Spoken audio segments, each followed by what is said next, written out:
Once again at Ben Chan Market, whatever price is given to you, I promise you're not being rude if you offer about 20 to 25% of the original price. Now, don't call me cheap, don't call me whatever. We checked all the prices, we looked everywhere. Here they start high because they know you're gonna bargain. All you have to do is just say, I don't want to give you a bad price, and start to walk away, and they'll reveal what the actual price should be. It is expected that you haggle, okay? We just got 3.5 kilos of mango, a North Face waterproof carry-on bag, coffee, and 2 containers of coffee with coffee brewing, all for about $50 Canadian. Asking price for all of that was initially 250 Canadian. And they happily parted with the goods. We didn't have to fight or argue. Some people will come right out with a nice low price. Other people will start way high and sort of yell at you. The price will fall down as you walk away. But please remember, nothing here is fixed price except at the fixed price store, which honestly still is not the best deal. We made another stop in Chinatown to see Binh Tay Market, a place mainly offering wholesale goods and value price goods with less room to haggle. Paul was souvenir shopping and wanted to peek at more dried fruits and whatever else he could find. Remember a few videos back? We saw those get made. And I was shopping for some random items like a shaker bottle to mix protein in and maybe some artichoke tea. There were lots of different items than we had been accustomed to seeing. We've reached the shoe pavilion, the shoe warehouse. That were the same prices as the bargain basement low prices I had haggled for at Binh Tay. That gave me some confidence. This man was so kind-seeming and good at singing, I tossed some dong in his pile. Then it was back to the stay to see our favorite neighbor, Atai. Do you want to know the best pop in Vietnam? It's Mirinda V Soda Chem, which is pear, vanilla, and melon, and it's delicious. Night walking showed us a nice time with public concerts and river walking. So this is the boulevard in the middle of Saigon. People come here and they walk their cats and their kids and their dogs. And their dogs have cute haircuts and cute clothes on and cute haircuts. We saw a Pomeranian earlier. I couldn't get the camera out fast enough, but a Pomeranian where they had shaved him into a little line cut and he had a booty. He had like a special booty shaved into his little butt. So real cute, little weird. Paul got aroused, and so I'll edit it out. Tech ball championships are currently going on. Tech ball is like if you got real serious about volleyball played like soccer with a ping pong table. Tech ball. And tech ball, they also set themselves apart by spelling tech completely wrong. It's T-E-Q ball. So walking by the river, a same sort of vibe. You blow bubbles, you sit and hold hands, you drink drinks and leave the plastic cups on the seats where people would sit. Ho Chi Minh City. These last couple of days with Paul are flying by. One more full day left tomorrow. We are here at the Ho Chi Minh Museum of History. 30,000 to get in, and we're still trying to find the entrance. Did we do it? The classical theater originated from its cradle as classical drama stage that already existed 700 years ago. But such kind of drama flourished the most in central Vietnam during the Nguyen dynasty. Southern folk music is a distinctive genre of folk art from the southern region of Vietnam, which was formed and developed from the late 19th century, inheriting elements from the ceremonial music and court music along with the sweet and profound folk melodies of the southern region. And here is the stage. Doesn't that dragon look like Super Mario 3? The worship of tutelary gods in different villages is a popular belief of Vietnamese people. Tutelary god is the guardian one. The worship of tutelary god, like ancestor worship, is imbued with spiritual imprints and represents the gratitude principle of Vietnamese people.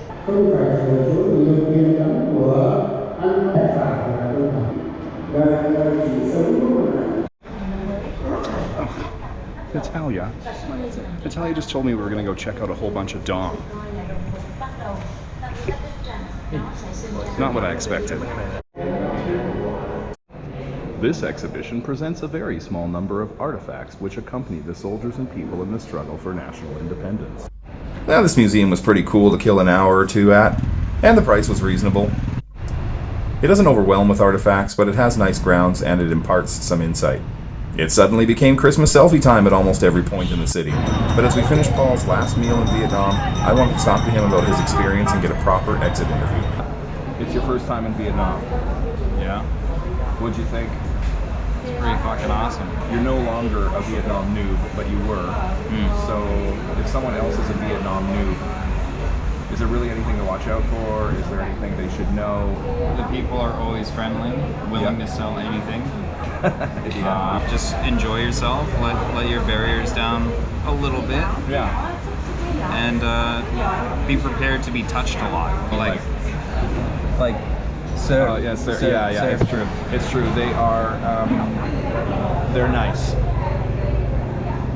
They're nice. Quite nice. Like from someone who's never been to Vietnam before, let's say they haven't been to India, they haven't been to places where touts are like a thing. How strong out of, I don't know, 10 do you think the pitches or the pressure to buy stuff is? It can be, especially if you're carrying a bag, it goes up close to like 6. Okay. 6 by like a Canadian North American standard, like vacation standard? Yeah. Okay. And you've been, might be important to add, Paul has already, he's been to China, he's been to Mexico, he's been to a bunch of the states, he's been to Louisiana, he's been on cruises like where they stopped in Haiti and Caribbean and stuff, so this isn't like he's never been anywhere. Any tips? Yeah. When it comes to currency exchange, Use a bank, right? no. Oh. Jewelry stores. Jewelry stores. They give you the best rates. The banks. That is true. Yeah, the banks have given us on average about 25,000 to $1, whereas the jewelry stores we've used have done like 25,400. Yep. So on a $100 bill, that's a bowl of fuck. Language, like, do people need, if people speak not a lick of Vietnamese, other than like hello and thank you, do they need to worry? Not really, because people are friendly enough to like come by and help troubleshoot things for you if they need to. Is there anything that people need to be careful of, need to adjust to, like anything that would be culture shocking? I would temper your expectations if you were, let's say, expecting North American clean. We'll say some areas can be a little Rough. But I know what you mean about it looking like less clean. A lot of times that could be kind of the first impression, right? Because it's a popular. But then when you get inside and stuff, you realize, the shower works good. They cleaned everything pretty nice. Yep. Like, so it's more just like the first impression, because if you're not from Asia or you haven't been to Asia, you might be like, whoa, that's a little hairy. But if you give it a day or two, it kind of feels normal in the end. Oh doesn't yeah. it? Honestly, real talk, I think Vietnam's cleaner than China. How do you find crossing the street? Much like my experience in Louisiana, except amplified. Okay. It's pretty much the same as in India. That's the only other reference I have. You're a particular person about food. You're, you have like textural sensitivities. You have some flavor sensitivities. If someone is leaning more Western or leaning like they can eat Asian food, but it's not like they don't want to go like heavy duty, can they make a go at it here or? Absolutely. Yeah. All the major cities have some interpretation of Western food if you need it. Yeah. But what about the Asians? Like, what about Vietnamese food you had? Like, All of it's been phenomenal. yeah. You've had the odd thing that was weird. Yeah. You just need This is normal. You just need to kind of slightly get used to lemongrass. That is a very big staple in a lot of their cuisine. Yeah. And the basil is slightly different tasting. So if you're used to like European style basil, expect a little bit of a different taste. So you're not a seafood fan. Vietnam is known for its seafood. Were you able to cope? Easily. Easy, right? So many other dishes when it comes to both Omni and vegan food So specifically. it sounds like from a newcomer's perspective to a Vietnam trip, You haven't found anything to be like only fish, only pork, only weird tasting No. stuff. It's just like the odd thing. It's been like, oh, that's, and you've been able to. Every menu has something. Oh, yeah, absolutely. Yeah. Okay. What do you love food-wise? If you can get it vegan, if you eat that, or otherwise Omni. Delicious. Must try. Nice. Candies, treats, anything of note? There's so much of it. Yeah. You like Mirinda Chem flavor? Mirinda Chem is The pop. Side note: the pop is, it's good. It's very good. There's this flavor called Mirinda Chem, K-E-M, and I introduced it to Paul only a few days ago as he was on his way out because I thought we would all together become some sort of weird sugar addict or die of sugar overload because it's so good. It's pear, vanilla, and melon together, and it's like drinking Willy Wonka candy or something. That's so good. It certainly is. If that were at home, I'd probably be 450 pounds. Nice. When it comes to candy, any sort of like dried fruits or things with fruit extract in it is phenomenal. Yeah, the fruits are lit. Side note for that, you didn't love all of the ways, because they serve either ripe fruit or unripe fruit with salt. The unripe fruit wasn't as much your thing, but it wasn't terrible. Yeah. But the ripe fruits and the dry, you went nuts on dry fruit. Like the dried mango, the dried coconut. I've probably eaten close to 2.5 kilos minimum of just dried mango in 34 days. Yeah. And I think that's a normal recommended daily intake, I think. probably. From a perspective of someone who isn't a vegan, any vegan dishes or any vegan restaurants that stood out like massively, like that you just can't forget? There's probably a video on that on this channel, Yeah. and that would probably be Vegan Heaven. I knew he was going to say Vegan Heaven. Vegan Heaven was a crowd pleaser for all of us. Now, Paul is not picky about vegetarian food. He's had vegetarian and Omni pretty equally, or whenever he needs Omni, he gets Omni. Whenever we have vegan, and it turns out most of it's been fine, you know. But that one, no matter what we ordered, was so fucking good. I do have a video about it about probably 2 weeks back from our time in Dalat.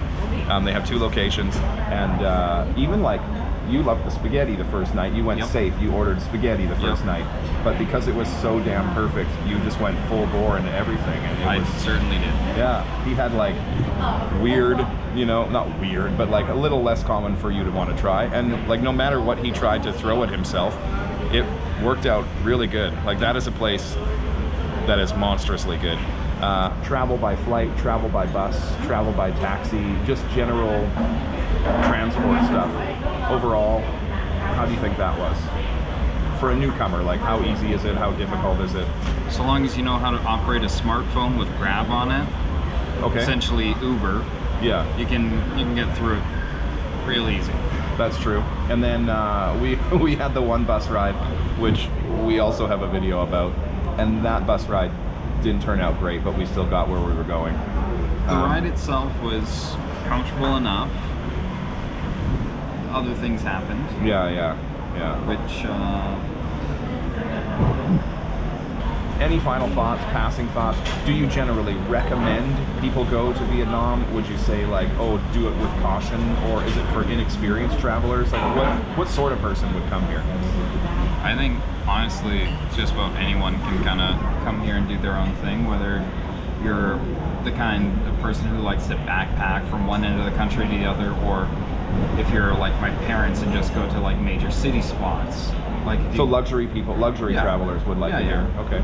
they'd be pretty good here if you want to, like, I don't know, come stay, do some online work, hang out. It is a notable spot for digital nomads to hang out because of the relatively inexpensive cost of living. That actually is my last question. How budget friendly is it? I mean, pretty friendly, as long as you avoid like the major 5-star hotels, but even still, they're not anywhere close to like a 3-star in North America. So Nice. So yeah, I also have a video coming about what things cost generally here, and spoiler alert, it's about 1/5 to 1/3 the cost of things in North America as a general rule, and some things are outlandishly cheap, and some things are closer to the same. If you want like specifically a Western standard of stay with Western food, then that will be maybe 60 to 70% the cost of North America. But if you like Vietnamese food and you can eat locally, that's like 1/5, 1/10 for a meal, a lot of stuff like that. Clothing, textiles, market shopping, all of that. You can get a lot of shopping done on just a tiny bit of money. And Paul, you saw actually Paul getting his suit made and stuff in a video just a couple weeks ago in Hoi An, and that was rad, hey? That is definitely a thing. If you need a custom suit, definitely get it here. Or any clothes, really. You can show them a picture of any shoe, any clothes, anything, and they just make it. Incredibly talented with handicrafts. Yep. Yeah. I think we could go on and on and on, but it sounds like basically you're saying beginner travelers, don't worry, it's a great place to visit. Yep. You felt safe on the streets? Yeah. Yeah. Like, no problems. Nice. Any issue with anyone looking at you wrong, Xin Chao. Oh, hello. Try, if you can come here, try to come for at least a month to really see like some awesome spots. And we're staying for 2. And so we wish you super well. We're going to take you to the airport tomorrow. And this has been awesome. So for Vegan Everywhere with Paul, I'm David.